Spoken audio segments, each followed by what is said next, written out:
Hey, what is up, mortals? It is Robo Celestial here with a new video for you. Welcome to What If Deku Was a Dragon Slayer. I just wanted to greet you guys by just saying, sit back and relax, you're in for a treat. Naruto and many others on your favorite streaming service with just a press of a button. Check out the link in the description to get 72% off when buying for 2 years divided by $3.29 a month.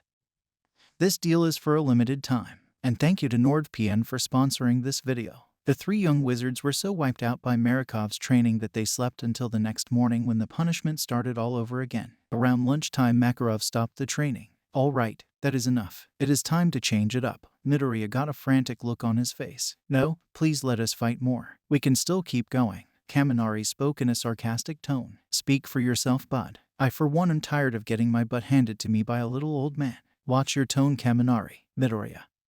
Your determination is appreciated, but you three need to get experience fighting all kinds of opponents. If you only fight me, you might develop some weird habits. Get changed into your costumes and meet me out front. The three teens got changed and met Makarov in short order. The three did not want to run the risk of upsetting the Master Wizard. Okay, kids. We are going out to face some villains. Wendy got a worried look on her face. The tiny girl spoke in a panicked tone. Is that a good idea, Master? It will be fine, Wendy. After all, you three have already faced evildoers before. The three youths nodded in agreement. Don't worry, we are not going after anyone too dangerous. This is an internship after all. With that explanation, the group of wizards climbed into a taxi and headed for the train station. Normally, riding in a cab would have incapacitated the three dragon slayers. But Midoriya shared his motion sickness tablets with Wendy and Kaminari. The three were still very uncomfortable, but they didn't pass out. Marikov told the three that they were taking a train to Tokyo. If we want to find villains to face, we will have to go to a more populated area. We won't find many lawbreakers in this area because the population is so small. That is why there are so many hero agencies in large cities. After the four wizards boarded the train, a thought occurred to Midoriya. Sir, will we be passing through Hasu City? That is right, young man. Won't we get there kinda late at this rate? I planned it that way. The villains usually wait for darkness to fall before proceeding with their unlawful business. There will be plenty of fights for us to get into. That way it will be more fun. Kaminari got a worried look on his face. I think you and I have a different definition of fun, sir. Midoriya got a worried look on his face. Wendy knew the green-haired boy well enough to know that something was bothering him. In a concerned tone, she asked, what is wrong, Midoriya? Am I that obvious? Wendy nodded. So tell me what is going on. Maybe I can help. It's Ida. You are worried that he might go looking for the hero killer, so he can get revenge for his brother. Midoriya nodded in agreement. Normally I wouldn't worry about such a thing. Ida is normally the most level-headed member of the class, but the look in Ida's eyes at the train station gave me a bad feeling. Wendy reached over and placed her hand on Midoriya's shoulder. I know what you mean, but right now there is little we can do about it. We will just have to trust that Ida won't do something that's stupid and dangerous. Meanwhile, Stain, Shigaraki, and Kurogiri appeared on a rooftop in Hasu City. Stain looked out over the city and was disgusted by the view. There are so many false heroes in this world. Hero is a word meant for those who have accomplished great things. Stain then raised the volume of his voice until he was practically screaming. Hero, I will reclaim that word. Kurogiri spoke with admiration in his voice. You are very driven and have a clear goal in mind. It is very impressive. Finally, someone understands. I will show the people of Hasu what real justice looks like. The hero imposters will pay for their heresy. With that comment, Stain leaped off the building onto the street below. The bandana-clad man took off into the back streets of Hasu. Shigaraki stood on the rooftop fuming with resentment. He sure likes to hear himself talk, doesn't he? He might be a fanatic, but you should not spurn his methods. Stain does affect change wherever he appears. In every city he has struck, crime rates have fallen. Maybe because heroes feel a greater sense of awareness or out fear, but the results are there. Oh, wonderful. Our hero killer is actually a great hero breeder. It just won't work. We disagree on a fundamental level. The skinny man turned to Kurogiri. Release the Nomus. Kurogiri. The misty villain opened several portals on the rooftop. 3 large creatures with exposed brains emerged from the Stygian gateways, like their USJ counterpart. The 3 beasts stood there awaiting orders. Shigaraki raised his hands and began to cackle maniacally. The gray-haired man then spoke with a crazed tone. You have the nerve to injure me and then talk down to me. I will show you how a real villain acts. By tomorrow morning no one will remember that you ever existed. Namus. Attack everyone you see and destroy this city. With that command, the Namus took off into the city to carry out their orders. The train carrying the group of wizards approached Hasu City. Suddenly, A hero in a fur coat came crashing into the train car, leaving a giant hole in the car. This caused the passengers to freak out. Their panic became extreme when a Namu with blue-green skin started to climb into the car through the hole left by the hero.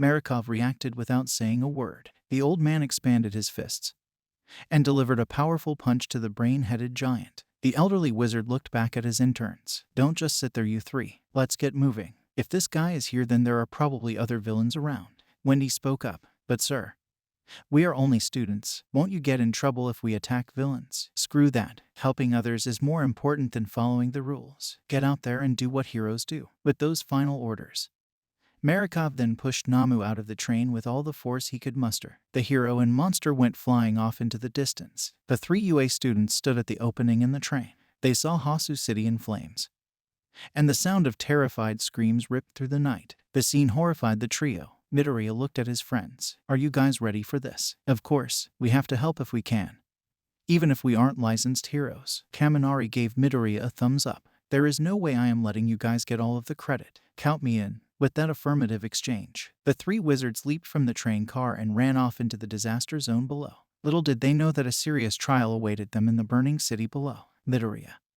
Wendy, and Kaminari stood at the forced opening of the train car. As they looked out over the city, the view almost made them want to cry. The sounds of citizens screaming in terror rang through the night. A massive fire could be seen in the distance. Wendy spoke in a voice full of concern. "This is horrible. It looks like the whole city is in flames. We should head for the fire. That will be where the emergency is. We can probably find Ida there." "Good idea, Midoriya. Plus we can help save some pretty girls on the way." Wendy got an annoyed look on her face. "Let's keep our eyes on the task at hand, Kaminari. Save the civilians first.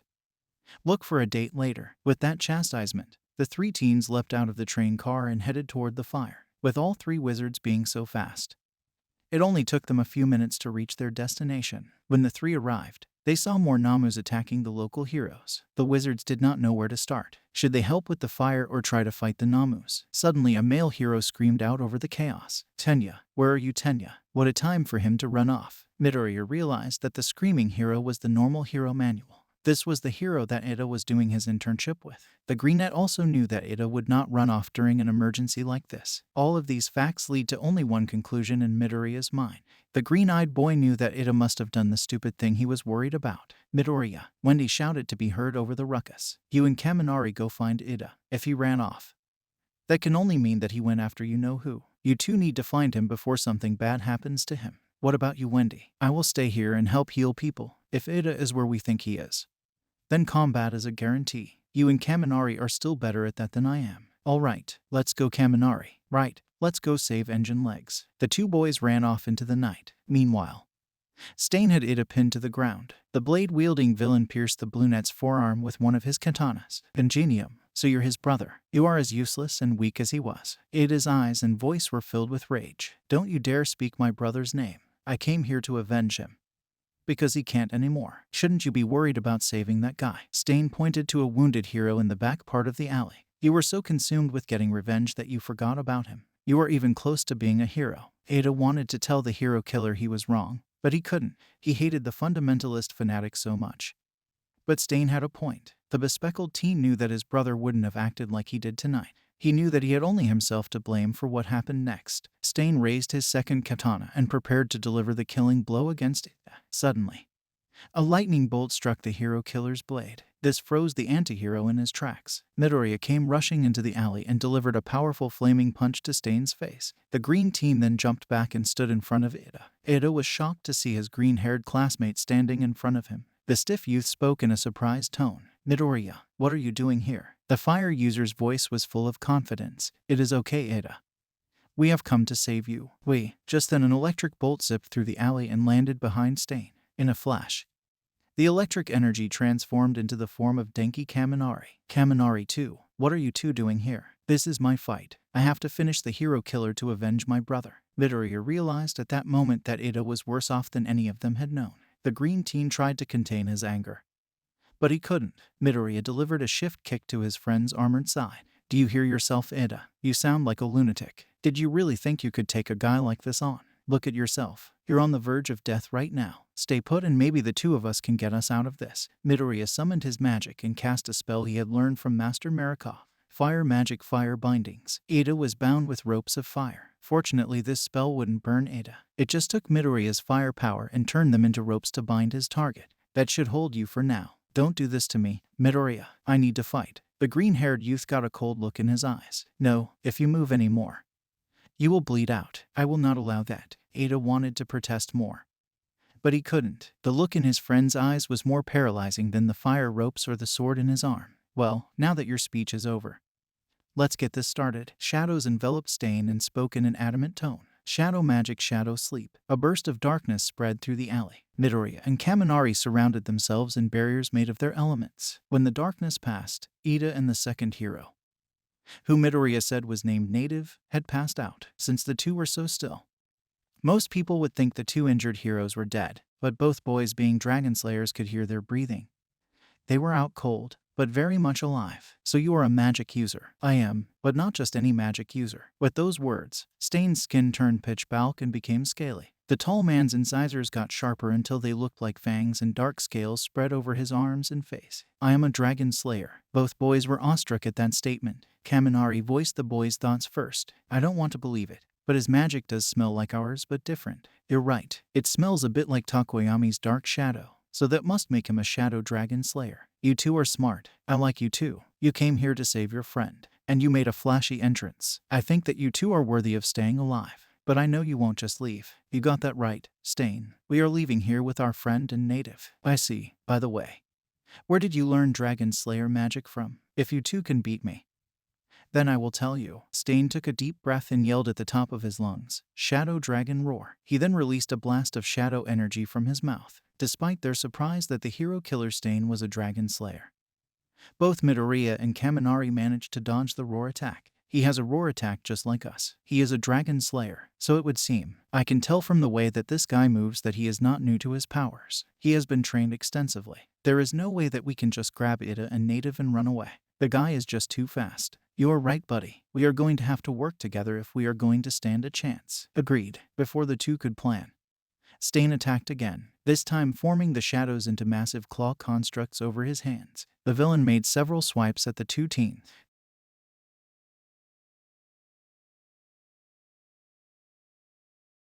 The boys knew that if those claw attacks hit them, they would be gravely injured. This left them on the defensive. The boys continued to dodge the hero killer's slashes. After a minute or two, they had gotten into position to make their attack. Midoriya gave a nod to his partner and he returned it. The green teen and the bolt brain powered up their dragon roar attacks. The powerful fire and lighting blasts hit Stain dead on, one from the front and back. Both attacks lit up the alley and kicked up a lot of dust from the ground. This video is sponsored by NordVPN. Staying safe online is an ever-growing difficulty, and hackers could exploit you. NordVPN allows you to change your IP address, making you harder to track, securing your privacy. In addition to providing you with safe passage through the web, you can also expand the reach of your favorite streaming services. Are you tired of going through 2, 3, or even 4 streaming services to watch your favorite anime? Well, with NordVPN, you can change your country and be able to binge shows like My Hero Academia, Naruto, and many others on your favorite streaming service with just a press of a button. Check out the link in the description to get 72% off when buying for 2 years divided by $3.29 a month. This deal is for a limited time. And thank you to NordVPN for sponsoring this video. As the light and dust cleared, Stain was still standing. The tall man did look like he had received some damage, but not a lot. Midoriya thought to himself, I knew this was going to be tough with just the two of us, but this guy is insane. He took 2 dragon roar attacks from 2 different directions and didn't bat an eyelash. Midoriya reached into his pocket and took out his phone. He sent a message giving his location to his whole contact list. Stain renewed his attack. The Shadow Wielder released powerful dark roars and shadow claw attacks against the Dragon Slayer teens. The boys attacked, but Stain would just deflect or dodge. Both boys knew that they would have to get more dangerous in their attacks if they wanted to finish this guy. The longer this fight went on, the more likely that everyone in that alley would die. Midoriya lit his fist on fire and moved in closer to Stain. The man was quick, but Midoriya delivered several powerful flaming punches to the man's midsection. Stain jumped back only to be hit from behind by an electric strike from Kaminari. Stain repaid the two by hitting them with slashes from his shadow claws. This left both parties damaged. Stain needed to finish this fight quickly. He could feel his destructive impulses growing within him. You two are really strong. Given some more training, you two would probably be a match for me. Both boys said nothing to stain provocation and continued to attack. The teens were getting hammered as they attacked the hero killer. Both teens were covered in cuts and bruises. The battle continued until Midoriya and Kaminari found themselves backed into one end of the alley. Breathing hard, Kaminari commented, I knew this was going to be hard, but this is crazy. Yeah, but Stain is suffering too. His fighting style has shifted. He is getting more aggressive and his attacks are less focused. Plus his eyes, look at them. You're right, there are the eyes of a fanatic. But now he looks more like a berserker. Yeah, he hasn't even tried to dodge our last few attacks. That gives us a chance to finish this. We need to hit him with everything we have left at the same time. What do you say? I don't have a better idea. So let's do it. Stain was about to attack the two boys again, but was broken out of his growing rage at what he sensed. Stain knew that Midoriya and Kaminari were focusing all of their remaining magic into two massive attacks. But that is not what sent chills down his spine. The noseless man could sense the boys getting on the same magic frequency. This should not have been possible for young wizards like them. Stain's master had told him about this in passing, but the way the man described it, he figured that he would never see one. Stain knew he was seeing these two baby dragon slayers perform a unison raid. Stain was so distracted by what was happening that Kaminari and Midoriya were able to launch their attacks. Both boys released massive waves of fire and lighting. The two elemental energies swirled together, creating a giant funnel of burning, shocking energy. Stain consumed all of the shadows he could as the unison raid approached. The darkness mage used this power to create a barrier of darkness to protect him. The unison raid hit Stain like a hurricane of force. The man thought that his defensive move would protect him, but he was wrong. The flame and lighting vortex ripped through the dark barrier like a cannonball through tissue paper. Stain found himself in a storm that burned his flesh and paralyzed his nerves at the same time. The force then set Stain flying out of the alley into the main street of Hasu. Both Midoriya and Kaminari fainted from overusing their magic. Fortunately, Wendy had gotten Midoriya's message and grabbed several pro heroes and went to the location. All of the heroes and sidekicks were surprised by what they found. The group worked quickly to restrain Stain and get medical attention for Midoriya, Kaminari, Ida, and Native. All four were taken to a nearby hospital for treatment. The following morning, Midoriya laid in the hospital bed. The young boy stirred and sat up. As the haze of sleep left his brain, he was met by the sight of Wendy using her cure magic on Ida, who was in a bed across from the fire user. Midoriya looked at his arms and legs. All of the wounds he received in the battle were gone. The green teen got out of bed and walked over to Wendy. How long have you been at it? I healed you and Kaminari last night. The doctors said that your wounds were not that serious. You two passed out from overusing your magic, and you were covered in cuts and bruises. You even had several stress fractures. But I was able to heal you two pretty quickly. It did leave me drained of magic. I figured I should rest before attempting to heal Ida's injuries. Plus, the doctors wanted to make sure he was stable first. Midoriya walked over to Wendy and wrapped the tiny girl in a firm hug. Midoriya then spoke in a tender voice. Thank you, Wendy. I don't know what I would do without you. Wendy's face broke out in a bright shade of vermilion. The air user was not expecting to be hugged by Midoriya. She was so shocked that she didn't know what to say. Suddenly, a rage built up in the small girl. She reached around and slapped Midoriya across the face. Midoriya did not know what to think of this. I was so worried about you. And then I saw you and Kaminari all cut up and bloody. My heart dropped out of my chest. I don't know what I would have done if something had happened to you. I am sorry that you had to see that. But I couldn't just leave Ida there. Stain would have killed him. I know that. But I can't help now. I feel you are very important to me.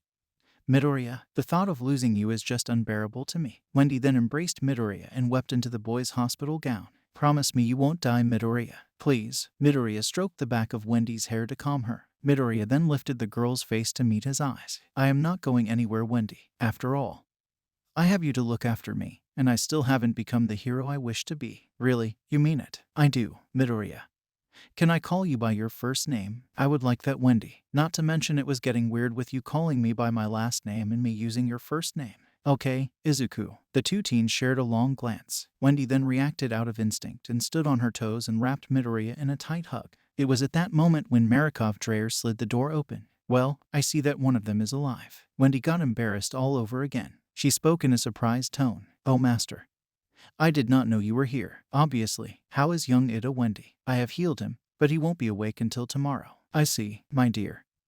I need to speak to the boys. Okay, Master. I will go update the doctors about Ida. Wendy walked out of the room and closed the door. All right. Kaminari quit laying there pretending to be asleep. The blonde opened his eyes and sat up in his hospital bed. Midoriya's eyes went wide in surprise. Kaminari, you were awake this whole time. Yes, I was. Way to go, Midoriya. I knew that there was something between you two. I am kind of envious. Kaminari's creepy actions aside, I hear that you two pulled off a unison raid. What, Master? Marikov explained. Unison raid is the name of the move you two pulled off. You two managed to get your magic into perfect harmony. This allowed your separate attacks to combine and create a more powerful attack.